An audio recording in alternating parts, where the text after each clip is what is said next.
Hello বন্ধুরা, তো আমরা এখন মেট্রো স্টেশন থেকে নেমে গেছি।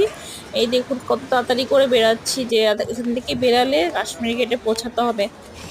নাহলে বাস যদি মিস হয়ে যায় তখন অনলাইনে বাস বুকিং করেছি। যদি বাস লেট আসে তবে ভালো, কিন্তু বাস এসে চলে গেলে তখন আর টাকা পাবো না আমরা। ওই জন্য খুব তাড়াতাড়ি করছি।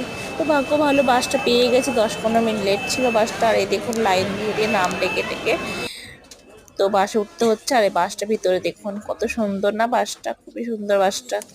তো এই দেখুন এখানে আমাদের বসার সিট নাম্বার খুঁজছি। আর এখানে আমাদের পিছনে বসে আছি, আর বোনও আগে বসে আছে।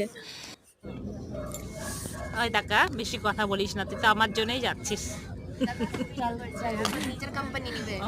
হ্যাঁ ঠিক আছে ঠিক আছে, তোর যেতে পারতা বলো মা। ও মা নিয়ে যাচ্ছে। আমি তো যাচ্ছিলাম না শুধু অফিসের জন্য।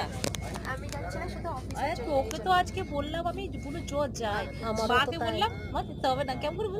ও পুরো দুজন যাবে তাই। গরম লাগছে না কি? আর পুকু ব্যাগটা ধরে নামা, ব্যাগটা নামা, পুকু নামা নামা নামা নামা নামা নামা নামা।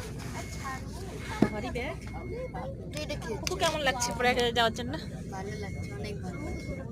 ওখানে গিয়ে কি করবি প্রথমে, ফার্স্ট বল? ফার্স্টে জামা প্যান্ট ছেড়ে স্নান করব। ফার্স্টে জামা প্যান্ট পরে স্নান করবি? ফার্স্টে জামা প্যান্ট পরে স্নান করবি না ফার্স্টে নেমে আগে প্রণাম করবি? যাই করব।